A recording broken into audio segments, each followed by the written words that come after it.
Hey, good morning. Again, my name is Scott Farley. I'm the owner and president of Charlotte Rice Soccer Club. So this weekend on February 4th, we'll be holding a fitness instruction strength training program with Mike Whiteman. Mike Whiteman is, for me, one of the best youth fitness trainers in the country, specifically for soccer.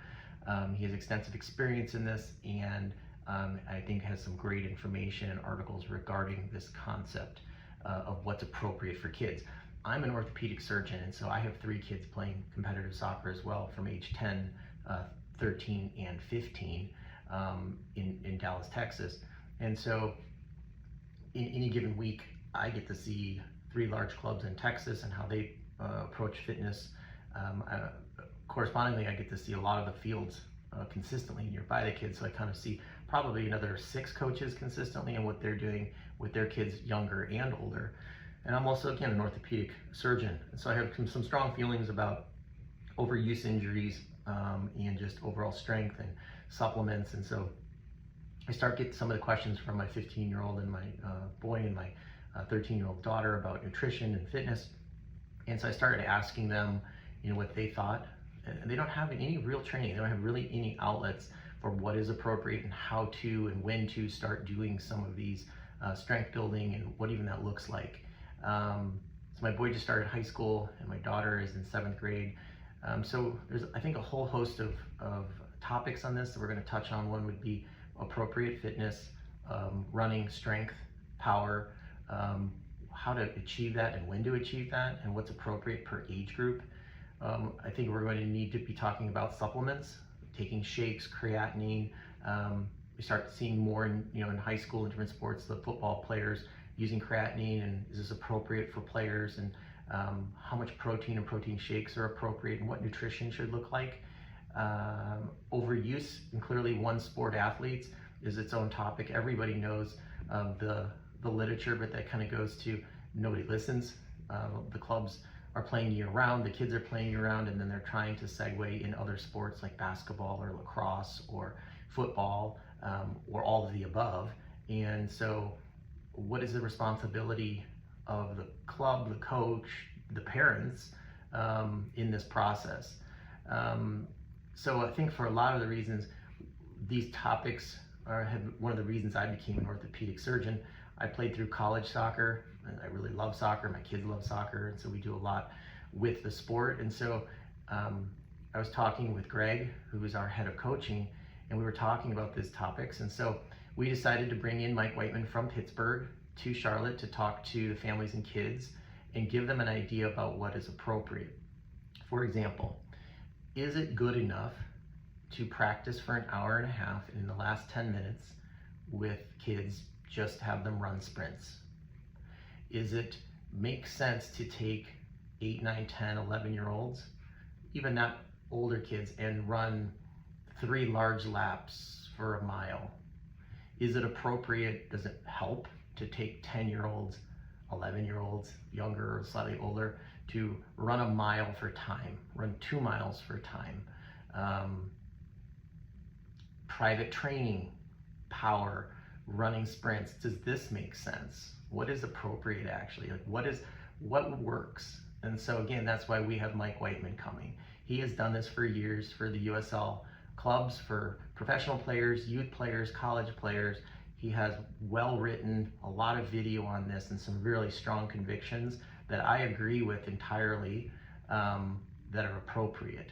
So we're going to be holding a free seminar with Mike Whiteman. We'll be running this hopefully every year, even more through the summer even, and bringing him in, because I think that it's this important to discuss, if you're going to be a one sport athlete, how you should do it and stay healthy.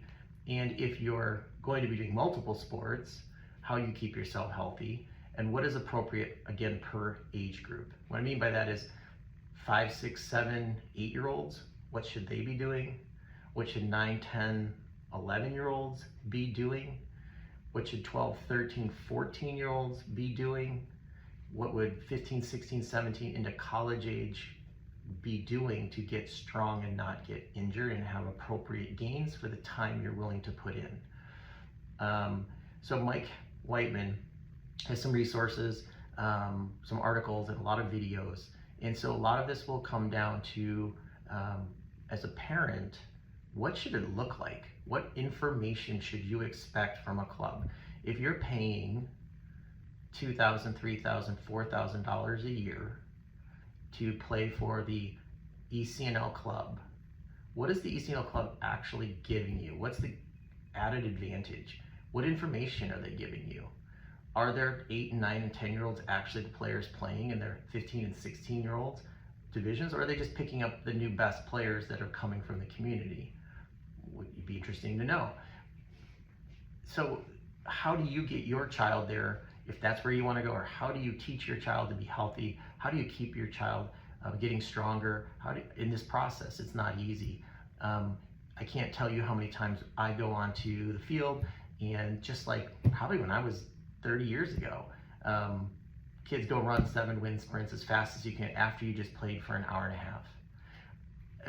Realistically, that doesn't make sense.